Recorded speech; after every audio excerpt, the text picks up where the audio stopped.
My name is Martin Pratchett. I am the Engineering Practice Manager at Engineering New Zealand, and this is the latest of the Lessons to be Learnt webinars. Chris was, we're very lucky to have Chris. He put his hand up at the last minute after the plea went out in the last webinar for someone to do one at short notice.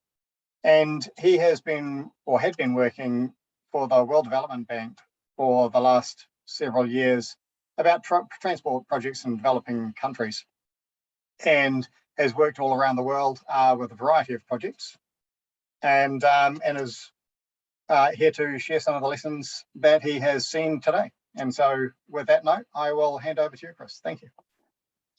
Thanks, Martin, for the opportunity, and good afternoon, everyone. Today, we'll discuss just some experiences in developing countries as a civil engineer working for the World Bank. Since a lot of people have heard of the World Bank but don't know what it is, I'll discuss the background to it. And by the way, I'll say we in the context of the World Bank, because although I retired last year, kind of like a cult, once you're in it, you really never want to leave it. I'll share experiences from selected projects, and I've kind of grouped them into 4 different areas. First, you can't control the locals. Second, consultants, missionaries, mercenaries, and misfits. You'll understand when I go through it.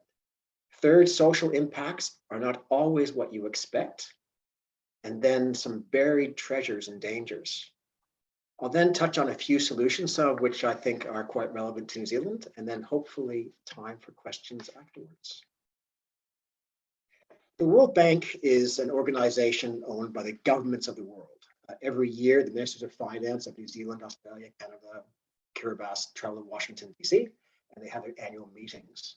And it was established in 1945 to rebuild Europe after World War II, but it's continued on since then, obviously. The vision of the World Bank is a world free of poverty. That's an important context because everything which is done has a focus of alleviating poverty. And we have 2 objectives. One is to get rid of extreme poverty, and the second is to have what we call shared prosperity, where you have less of income disparity. And the way in which you achieve this is by encouraging economic and social development. And the focus is in the less developed nations. I'll touch on that in a minute. So it's a bank, we provide money, but it's a bit more than that. Last year, the World Bank did some $66 million of new projects. And that took the total since founded to about $1.2 trillion of projects. And so it's a fair amount that we do every year. The transport sector does on the order of $4 billion a year. And that is in a range of projects from urban transport to rural roads to aviation to institutional reform. You'll see in this slide, a big chunk of the activities are social protection. We also do health, education, energy, etc. So it's quite a wide range of activities which the World Bank is involved in. This table shows a couple of years ago who the top 10 borrowers were, and it's divided into 2 groups, concessional and non-concessional. Concessional are countries who are particularly poor or challenged, for example, small island states who don't have very large economies, and they receive funding, which is basically a 30-year loan at 0% interest or grants, and so we call it concessional. The non-concessional lending is something called LIBOR, which is the London interbank rate, plus a few percentage points, say about 3.5 or 4% loans. What observant people will see is we have China on the left as a borrower from the World Bank. People say, you know, China, why do they borrow from the World Bank? And the reason is the World Bank is not like Westpac or ASB in the sense that you go to get money. We have a very strong technical background, and this will come through in the presentation later on. And so China would use the World Bank often for challenging projects, like in the transport sector. If there are projects with major environmental or social issues, they'd want the World Bank involved to help do it better. And in fact, even countries, for example, Saudi Arabia, they've hired the World Bank using what we call reimbursable technical assistance to provide them guidance on things like road safety, etc. So we're kind of like a bank, but we're very strong technical background. New Zealand was a borrower from the World Bank up until the early 70s when it graduated because the GDP got above a certain level. And one of the things which the bank financed was the cable between the North and South Islands for power, and also a number of ferries. So it's quite interesting to find this. We also did things like the first bullet train in Japan, After World War II, reestablished KLM Airlines. And so it's a wide range of activities in developed countries, or what are now developed countries. It's important to understand how the bank operates. So there's the client is the country who's borrowing the money from the World Bank. And so their role is to actually implement the project. So they're on the ground. That means that they have to recruit consultants, contractors, which means developing terms of references, going through the procurement process, etc. In the context of construction, they manage construction, although the World Bank would often require international consultants to provide assistance with construction supervision. And they must ensure that they meet the World Bank's technical, environmental, and social standards. What this means is, for example, is that in a number of these countries in the context of the environment, they've got very low environmental standards, and the World Bank has quite high ones. And so we require them to comply with our standards, not the lower national standards.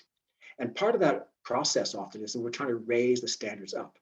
I found in China, for my first work there from 2003 till, well, I guess 2009 when I left, there was a huge improvement in the occupational health and safety understanding, for example, in part due to what we're trying to do through our projects. The World Bank's role is quite different. We help the clients. We don't actually do the work. And so what that means is that we will provide guidance on designs. They'll often send the designs to us to review. In fact, one consulting company said that they would have bid a higher price had they known the World Bank task team was going to be reviewing all their designs. Not a good look. And we help them implement the projects by going out on regular implementation support missions, as we call it. I don't know where the term mission came from. It sounds a bit evangelical. And so in that capacity, we provide technical advice and guidance. And so often they'll come to us and say, we have this problem. What's the right solution? And then we will look around the world and bring specialists in and help them to find it. We then have a role of monitoring their compliance with environmental and social standards. But if I have to summarize the job which I was doing at the World Bank, it was basically make sure the World Bank's money is spent properly. That's about it. In terms of where I work, you can ignore Canada and the US. You know, I'm from Canada originally, obviously. So I spent most of my career at the World Bank. I was there for 18 years. I retired last year, working in South Asia, North Asia, Southeast Asia, and the Pacific Islands. From 2010, I ran the transport program for the Pacific Islands. It was really great because the last 7 years I telecommuted from Golden Bay, which hard to beat. I then provided guidance to projects in Africa, Latin America, and other countries as well. So it was a really great job. Right, we have a question here, and have a look at the slide. And if you were a World Bank engineer going out to look at a project, what's wrong with this picture? And so Martin is going to, in the chat, you can write in what is wrong with this picture, and Martin will award a chocolate fish to the first person who gets the answer right. But this is quite a typical experience which you find when you go out in a developing country, where you have contractors doing major civil works, and you walk out to the site and you've had international consultants there, look at something and say, hang on, something's wrong here.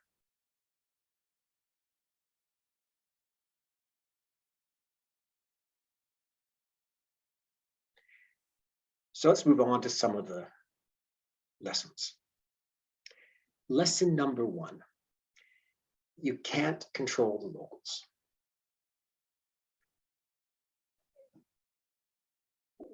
When you're dealing in developing countries, also developed countries, but to a greater degree, there's a lot of pressures from politicians for certain things to happen. And they can ignore the practical challenges that are being faced, but they've set a deadline. China, for example, the governor of a province is appointed for 5 years. And they'll come in and say, right, in this 5-year period, we will produce 500 kilometers of expressways. And by the end of that 5 years, the highway department will have moved heaven and earth to have 500 kilometers open. Sometimes they'll be open and they'll still be finishing the slope stabilization. Hey, at least there's traffic on the road, it's open.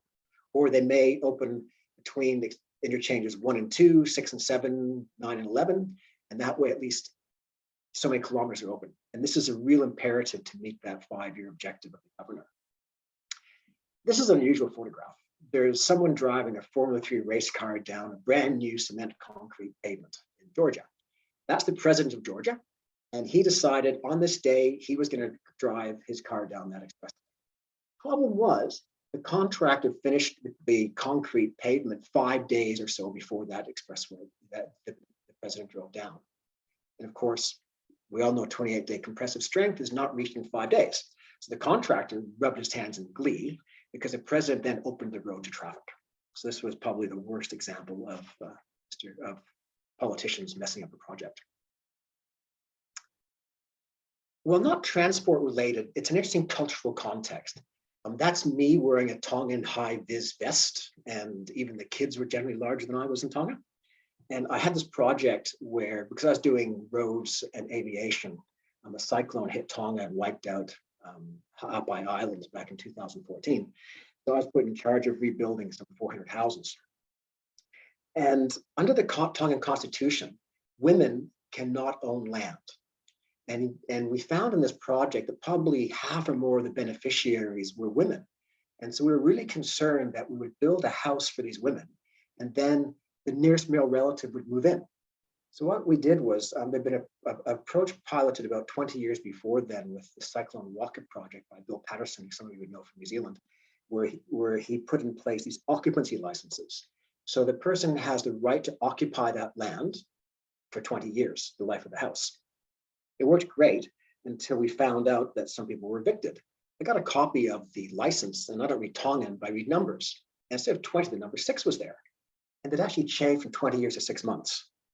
And so I think that this is an example where when World Bank standards and policies come head to head with cultural norms will ultimately prevail.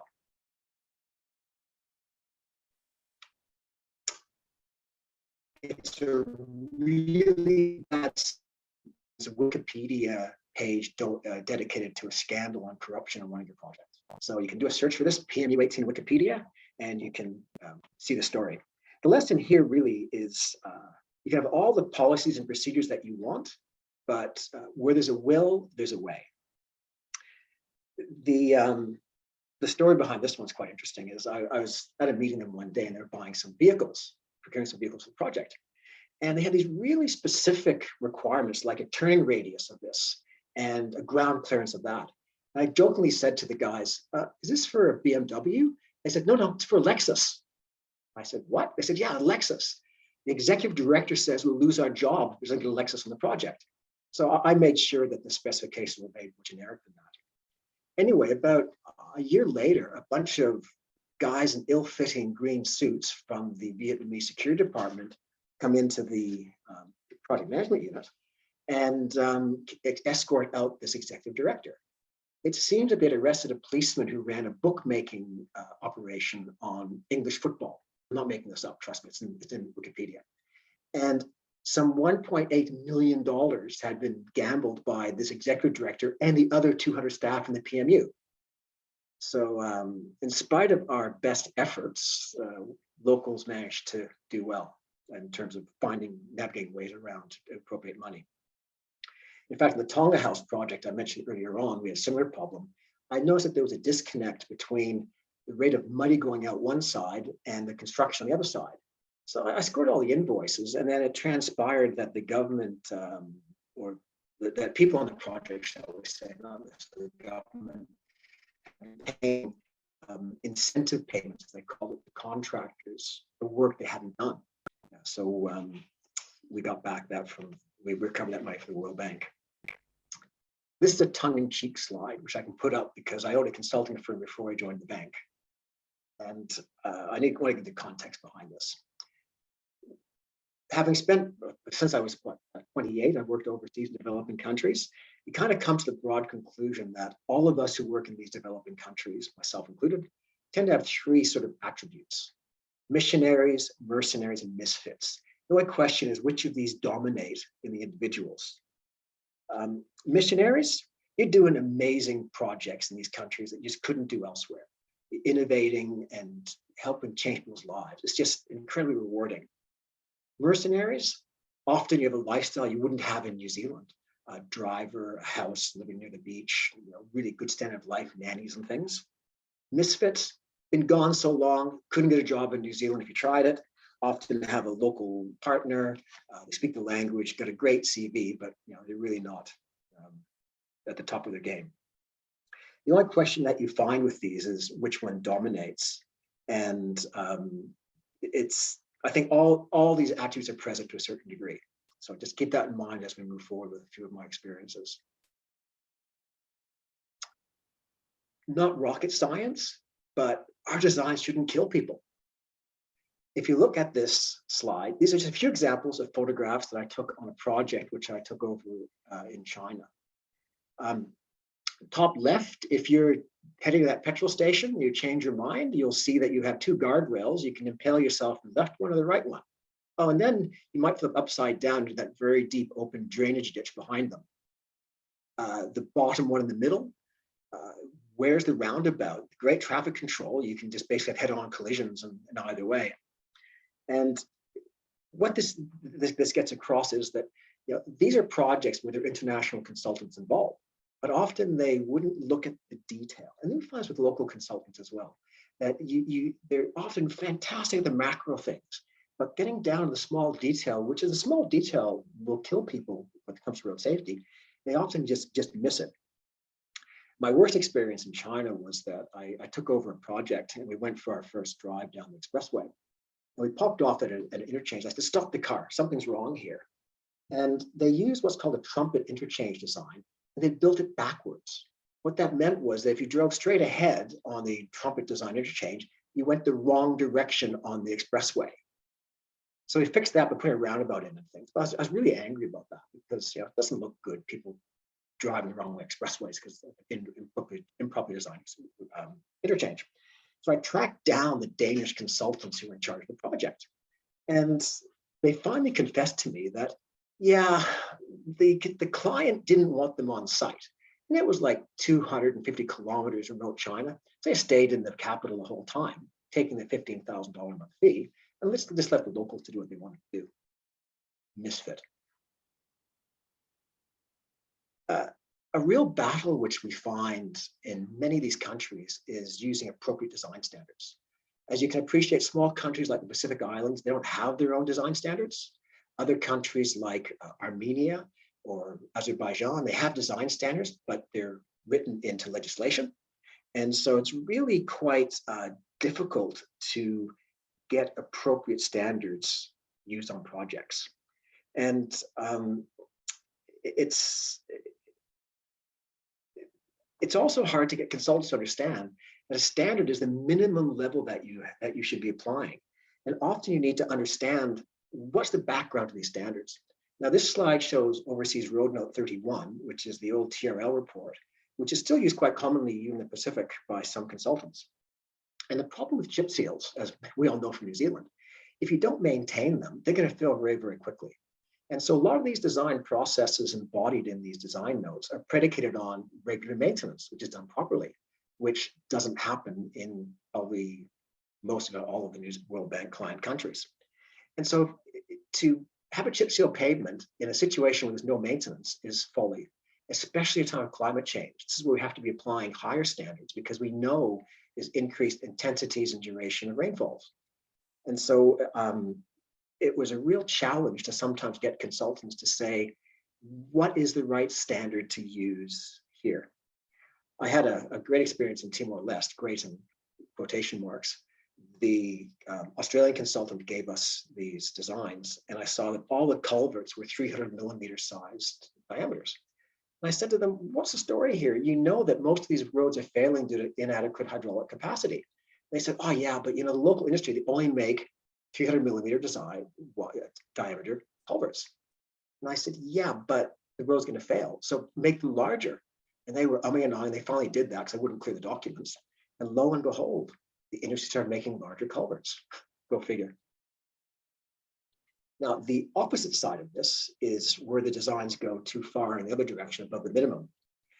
This photograph here is of a runway being grooved, and we were doing the runway at Fukumoto Airport in Tonga, and the design came in with grooving on the runway. So I discussed it with the client and also with the designer, and there was no history of skid resistance problems in Tonga. And it transpired that in New Zealand, and I could be correct on this, it's not in part of the standard, but it's good practice to move the runways to additional friction. what we discussed was saying, well, we have a target friction in New Zealand civil aviation regulations. So why not just put that into the specification and require the contractor to meet that? And then if they don't do the right mix design or construction and miss that friction level, that's their problem to go the runway. So that's what we did. And McConnell Dowell was the contractor, did a fantastic job. They met the skid resistance. And important here, though, is that that saved about $1 million. And in development projects, it's not a zero-sum game. It's that $1 million to be used for education, health, or other benefits. This is where you have to trade off. You often want higher designs, but not so far that you're going over the top. Innovate. One of the things which we really needed was more missionaries on these projects. Because when you go into these countries who really have no history of good engineering advice, but you want consultants who can give them ideas. This is an example of what's called a Hyson cell or a geocell pavement, which was introduced to Kiribati on one of our projects. We built them in Palau and other places. And they're really a great solution for climate resilient roads. You basically prepare a base, put some edging in, roll out and stake the geocells, and then fill them with cement concrete pavement. It works really well for low volume roads. It actually even imports. So one of the things which we would love is when we had consultants who would say, hey, here's a solution and here's how we innovate and do this. Because the opportunity is there. Often we're bringing people from the World Bank to advise what we should be trying to do. But it's even better when we have missionary consultants. We'd love those guys and gals. So this is a bit of local context. Quite often consultants will come in with all the best intentions, but they miss the big picture for what might be technically correct, but is not a good idea given local context. So we'll just watch this video and that'll be pretty transparent afterwards.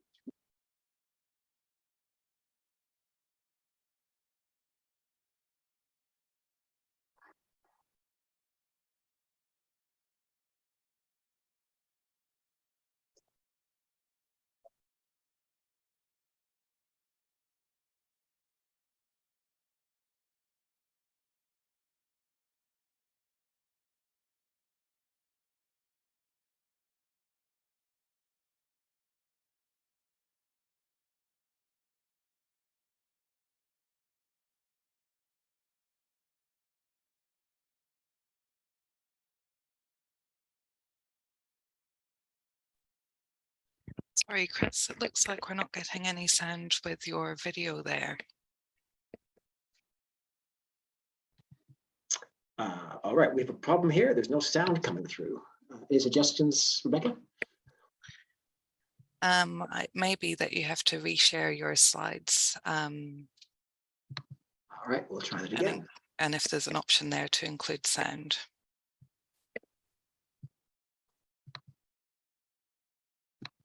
So it should say share sound at the bottom of. Everyone, here we go again. Right, thank you.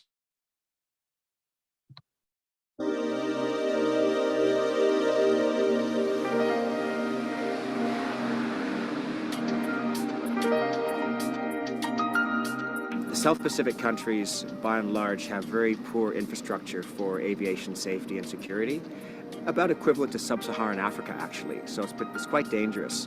So the World Bank and other donors are putting about $125 million US into the South Pacific to improve the infrastructure.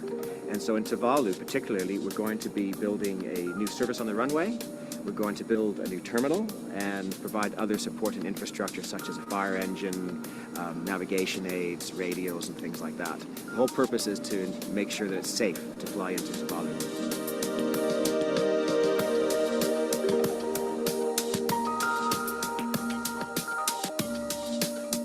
You can see over here, there's all this really bad cracking going on in the runway. And what happened was that the aircraft were very heavily loaded. That was a C-130. The C-130, because they were flying in desalination units in water. And so that's really accelerated the deterioration of the runway, which is why we're now seeing lots of structural failures in terms of the alligator cracking. This is a unique country, and the runway plays a unique role here. Not only is it important for landings and takeoffs, but as we know, there are a number of social and sports activities going on the runway, which we think is important to keep in mind when moving forward with runway improvement. There's two ways of looking at this. As an engineer, I say this is an airfield for aircraft. To the Tuvalans, it's a playground used 4 hours a week for aircraft. So there's two different views on this. From our point of view is that the unique nature of the airstrip is such we have to make sure we don't damage its impact to the country. So for example, if you look around here, there's no fence. And as you know, come the afternoons and evenings, there's volleyball, soccer, rugby, people just sitting on here, people sleep here at night. And so by putting up a fence and other infrastructure, you might alter that whole dynamic to the country. So we have to achieve the balance between making the airport safe and secure, but not compromising the social fabric of the country by doing so. I've never seen an airstrip like this that has in effect been a multi-purpose area. It's quite striking, and I think it will not be found in too many countries. We're working with the government to put in place other measures to mitigate the risks of not having a fence, because this is the only airport in the world without a fence. But it is probably the only airport in the world used for so many social and recreational activities.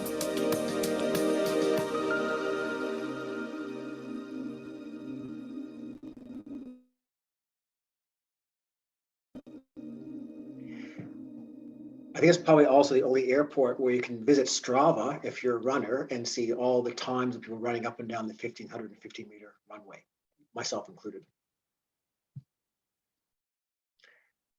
Social impacts, they aren't always what you expect. So one of the things is that it's a development bank. And so it's not just a case of building really sexy infrastructure and really exciting transport projects. There's also the human dimension, the social and environmental aspects. And I found over time at the bank, initially I was totally into the geeky engineering stuff, but I transitioned over time to putting more effort and time into the social and environmental aspects.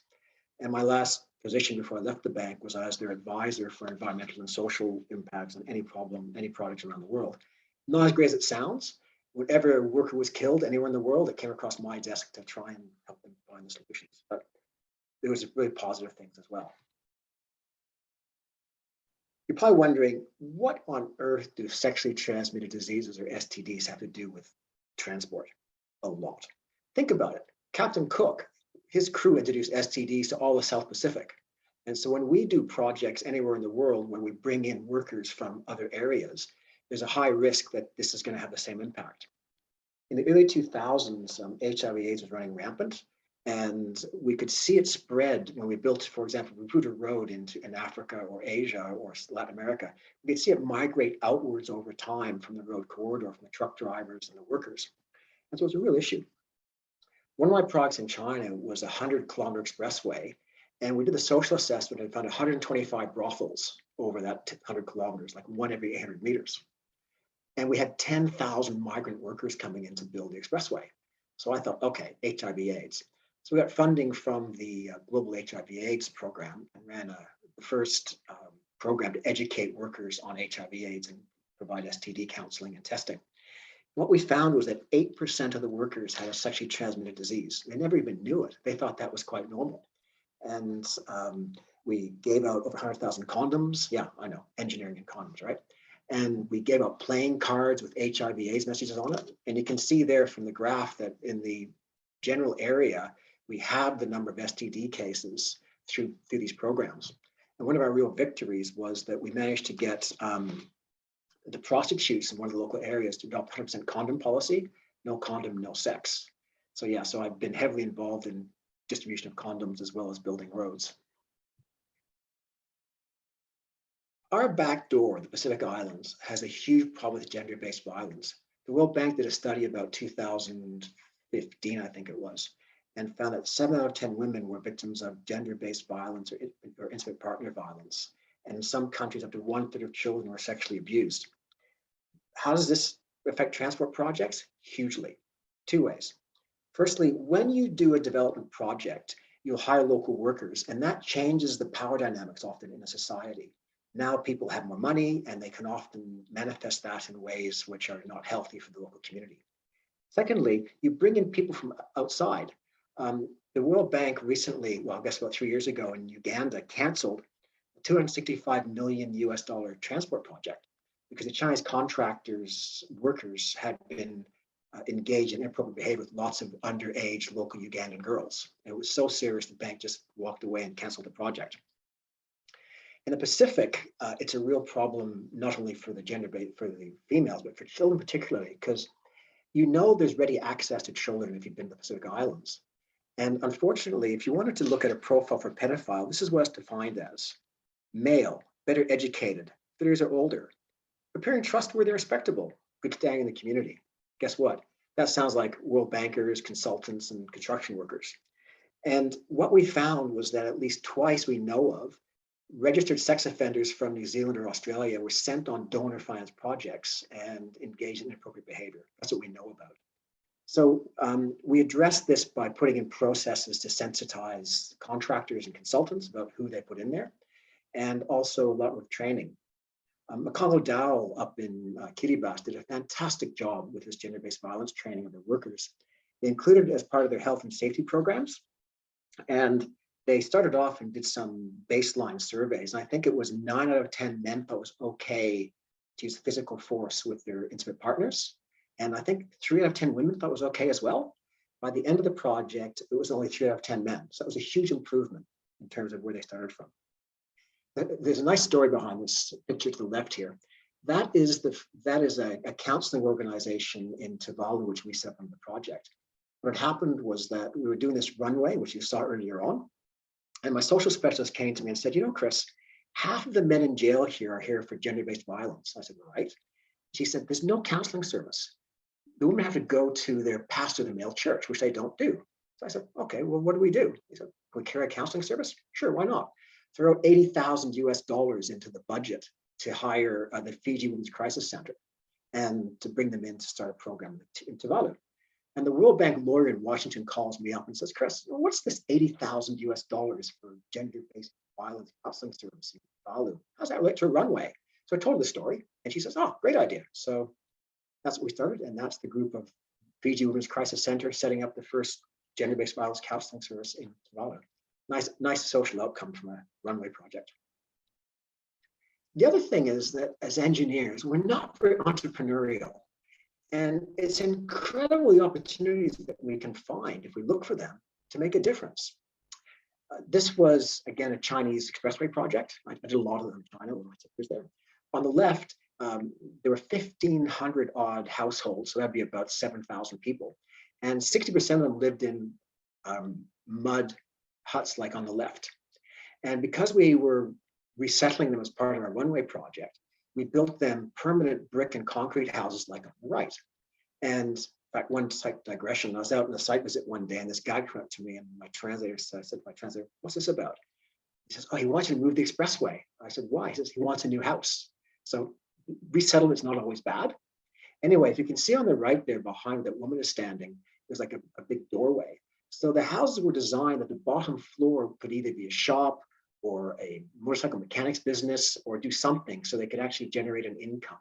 So you can resettle people, but also think just beyond building a house, think about livelihood restoration.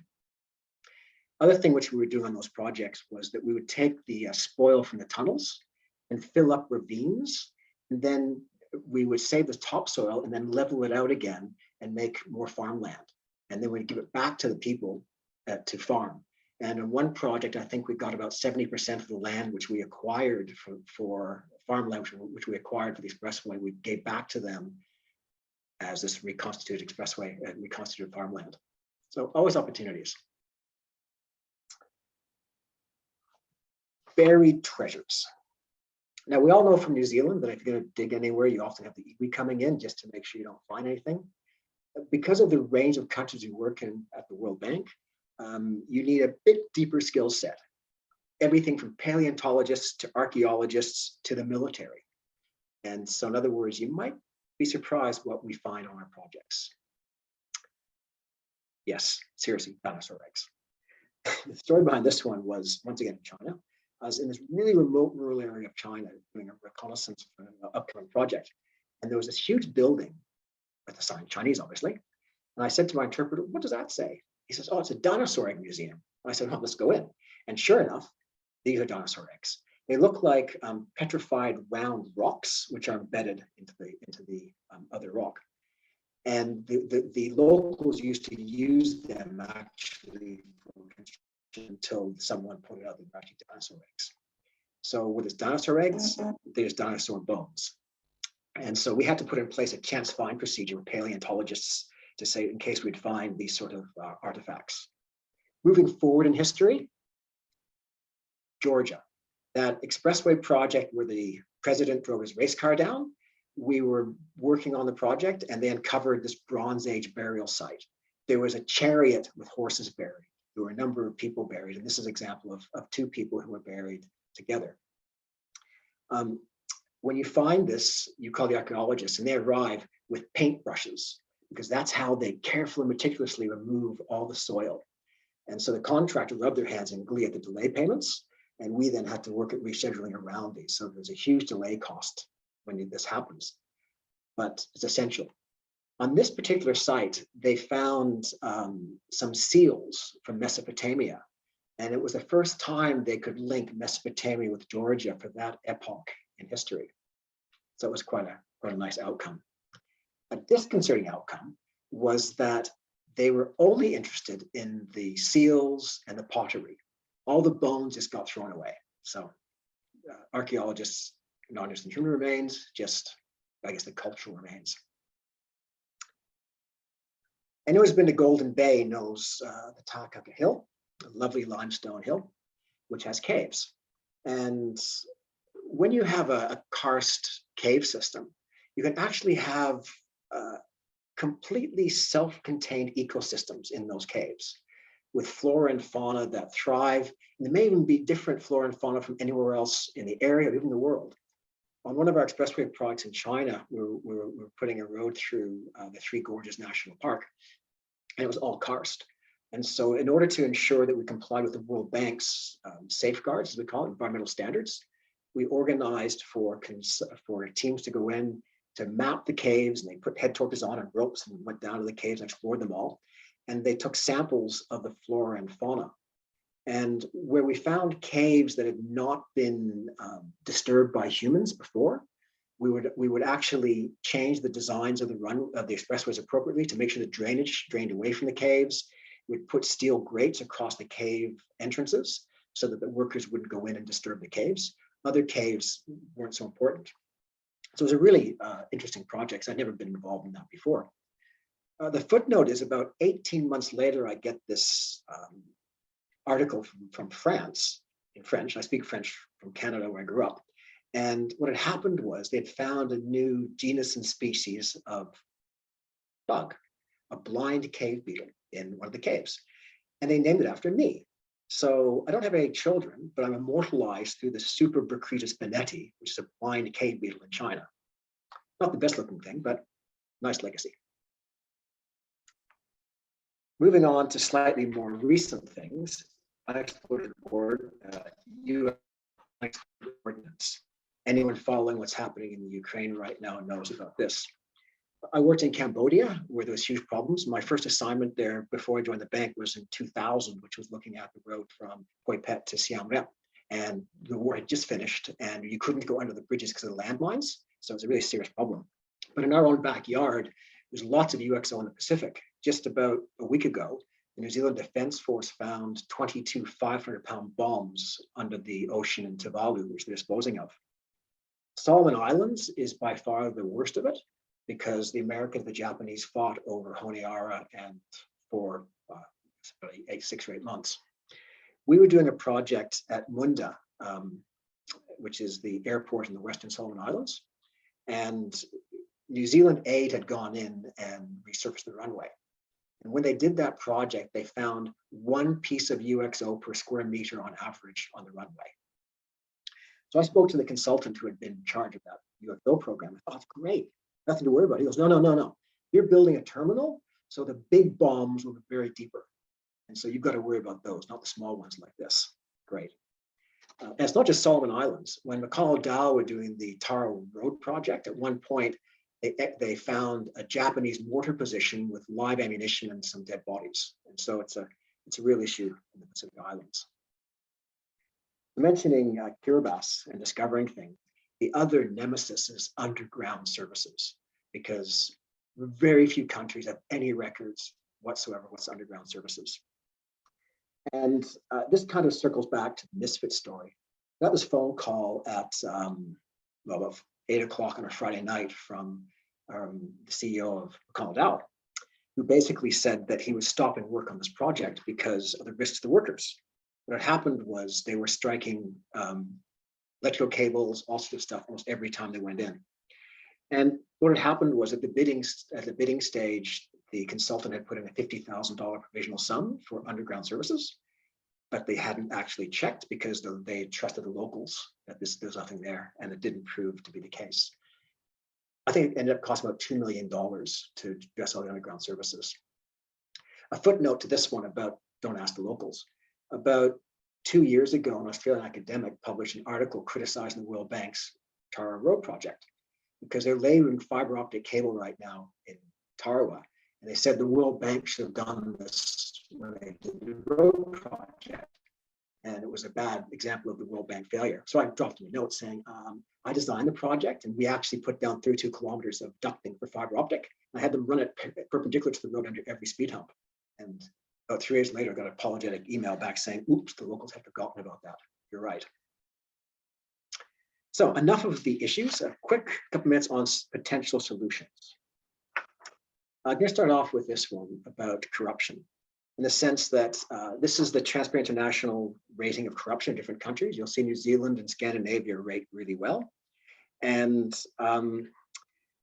all countries to some degree have corruption. Even New Zealand, there are New Zealand companies who have been disbarred by the World Bank for corruption. And the challenge that you face is having the right checks and balances in your work to try and catch this. And often it can be like visiting laboratories or look at procurement processes, but you really have to be vigilant all the time. As a result of that, you end up really not trusting people. But if you're not vigilant, bad things will happen. I had this one project where 1/3 of the cuttings were to spoil and 2/3 were to fill. And when I looked at the invoices, 1/3 was to fill and 2/3 were to spoil. So I went and checked out the lab and I said, can you show me the test results? And even though it was an ISO 9000 consultant's lab, they said, oh, no, we didn't keep them. I said, well, but you're ISO 9000. They said, yeah, we didn't keep them. So I referred them for collusion between the contractor and the consultant. Remember the saying, if it sounds too good to be true, it usually is? Very true in procurement. If you come in with a price which doesn't make sense to you, you've probably got a problem with low bidding. The issue is, though, is that there's often belief that the process has such integrity that the contractors know what they're doing. And that's not the case. Up until 2016, there was no mechanism for the World Bank to reject abnormally low bids. But fortunately, with the revision to the procurement guidelines, they introduced that. Not easy, but at least now there's a way of looking and saying, can this bid actually, are there material concerns that this can be done? And if you can really justify it, then you can reject that bid. And so it's really important. So if it sounds too good to be true, just don't believe it. Now, this might sound like a no-brainer, but if you remember nothing else from this presentation, this is the important one. Pay the contractor to do what you want them to do. This slide shows a good contrast between Dow and a Turkish contractor in Azerbaijan, how they store their fuels. One's got a bund, one is just polluting everywhere. There's a friction which comes in between applying standards of the World Bank and what contractors are used to. And so if you're requiring, for example, regular watering of roads, the contractors will have built that price into their bid. They can get away with it. They won't do it at all. I was in Cambodia and the roads are being watered regularly, you could see that. I said to the contractor, right, why don't you do it when we're not here? They go, what do you mean?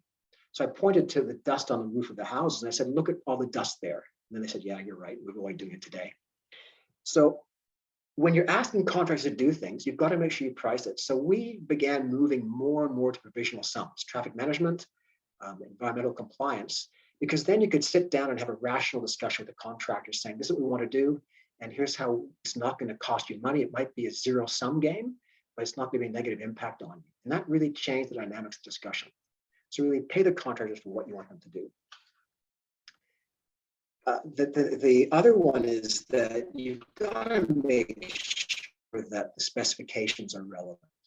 It's very easy to pull a generic specification, put a few particular of contract, and that's what you do. But it doesn't always work that way. You've really got to drill down and say, this is what I want to achieve on a project. This is how I want the project to operate from a technical, environmental, social standard. Then make sure that it's in there. Like the standard specifications would say, for example, the contractor must take due care of the environment. I'd go out to a disaster and they say, yeah, this is taking due care. This is how we do it in country XXX. And really, but instead you say, you must have abundant fuel storage. You must have this, this, this, and this.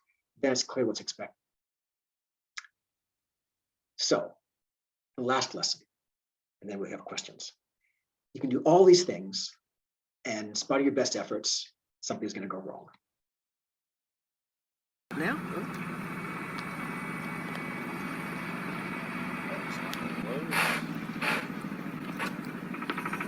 that is the runway I showed you earlier on in Tuvalu with the lovely high quality surface dressing chip seal over those alligator cracking, which we saw early on.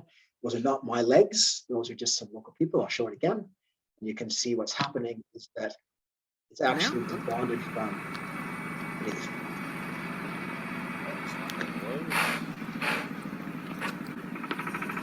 What had happened was that all that cracking allowed the pressure of the ocean to actually seep up to the bottom. And with sea level rise, there's extra pressure going beneath, and so it debonded the chip seal. So we had a good contractor, good design, good supervision, everything went really well, but didn't get the outcome we want. I think the solution there is going to be just you have to put something very heavy on top. So with that, any questions? Martin, I think you're going to handle the questions, are you? Yeah, that's right. And I know that there were some people with some questions because there were a couple of hands raised through it, but we don't seem to have any in the chat there at the moment. But I do have a couple of questions partly because it's relevant to the work that I do. And so you said that one of the problems that you have is encouraging people to work above the minimum standard, right? But how in a practical sense would you go about that? Well, I use the example of a surface pavement, is that if you're working in a country where there's no maintenance and the design standard, you take your traffic volume, you look at your traffic loading, and you say, right, for 4,000 vehicles a day, a chip seal pavement is warranted here. But then those standards very few standards reflect climate change or the uncertainty of climate change. And so if you then think about maintenance, well, if I do an asphalt concrete pavement, say a 35mm asphalt concrete pavement, that reduces the risk of negative impacts from lack of maintenance, or it makes the pavement more robust. So although that pavement may be required for, say, 10,000 vehicles a day, you can apply it to a lower traffic level if it's economically and technically justified. Does that make sense? Yes. One of the questions that I get asked quite a lot by people is because we tend to be dealing with the consulting engineers who tend to want to work above the minimums, but that may not necessarily come through from the procurement side of things. So is there any advice that you could give to our consulting engineers and so on, who may be wanting to do that work, but need to persuade the client essentially to build that into their procurement requirements?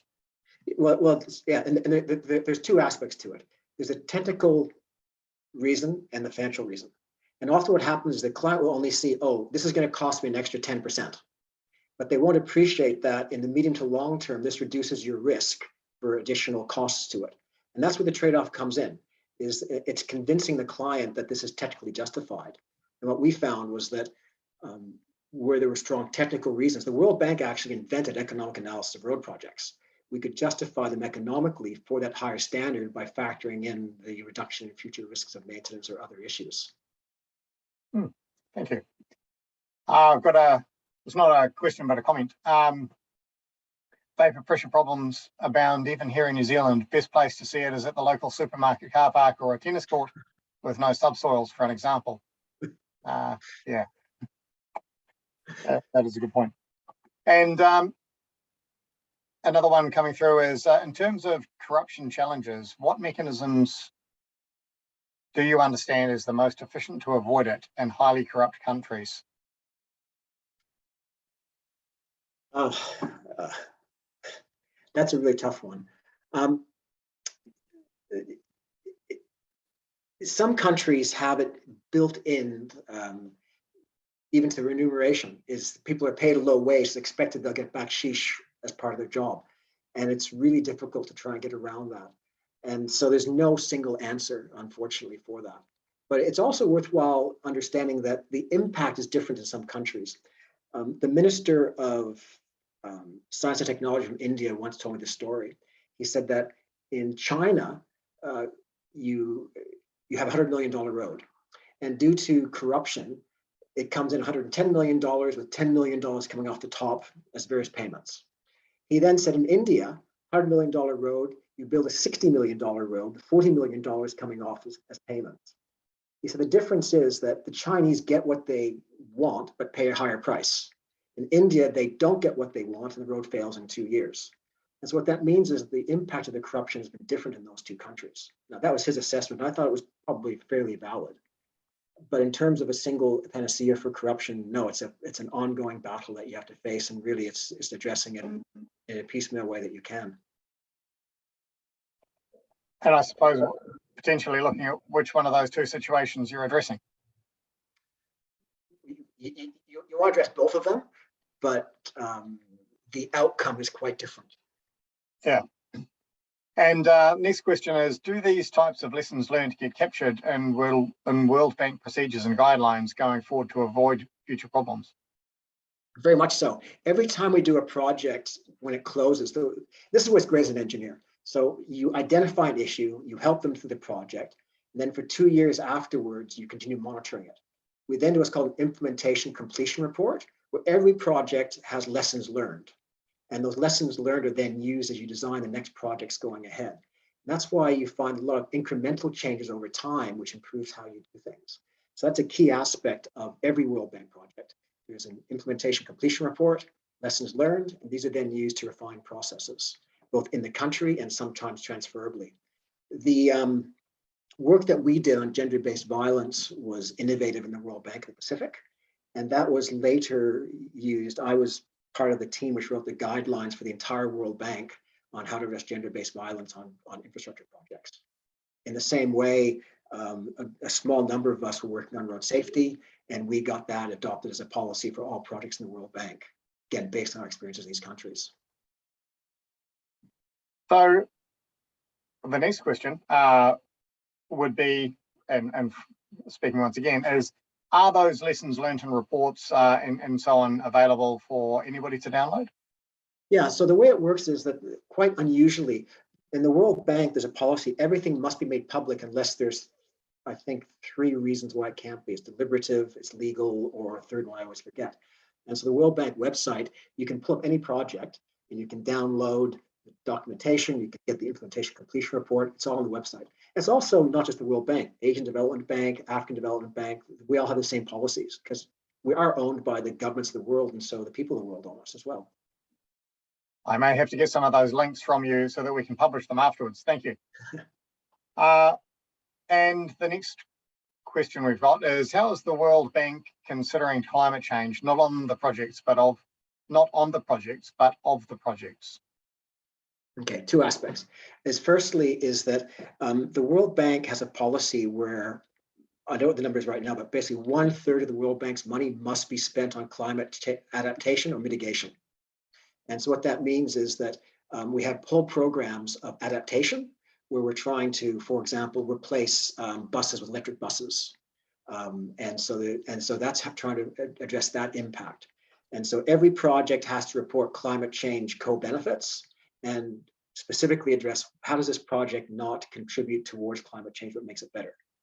And then the mitigation measures, again, we're trying to look at ways that we can reduce the impact of climate change. And so it was quite amazing is that back when the US government was full of, shall we say, climate skeptics, the president of the World Bank was appointed by the Americans, and they supported this 30% plus requirement of World Bank funding for climate change co-benefits. So it's embedded in the projects in all ways possible. next question that we've got is, how did the maintenance and operation get allowed for or funded on the projects that you worked on? Two ways. It used to be the World Bank had a policy where they wouldn't finance ongoing costs of operations. And so we tended to say, we'll go in for a 3-year project period and do capital investments, and the local people will finance the maintenance afterwards. That didn't always work. And so one way that we addressed it was by pushing out the project periods to include a longer project life to cover the maintenance as well. It depends upon local capacity quite a lot.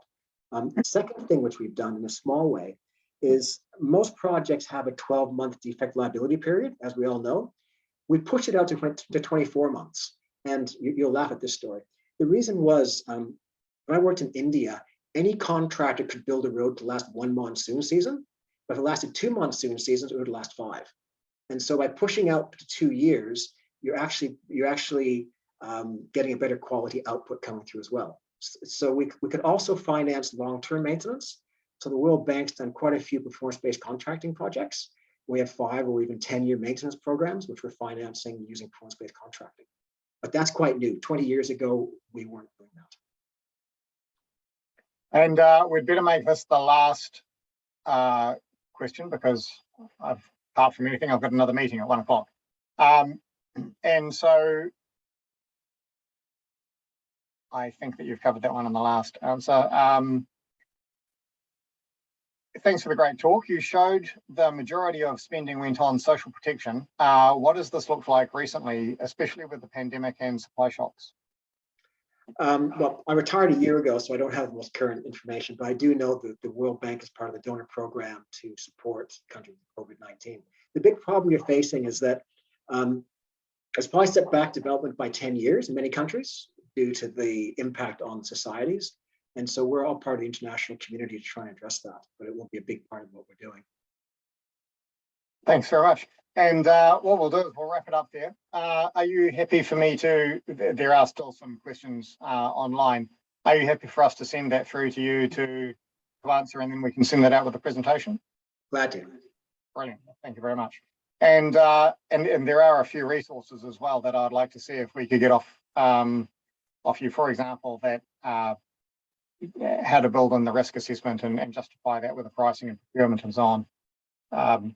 I'm sure that some of the consultants out there would be really interested in looking at those sorts of resources. And just to wrap it up, hey, look, thank you very much. I really appreciate your time, particularly stepping up at short notice. It's been a fantastic presentation about your experiences all over the world, and I've personally found it really interesting. Thank you.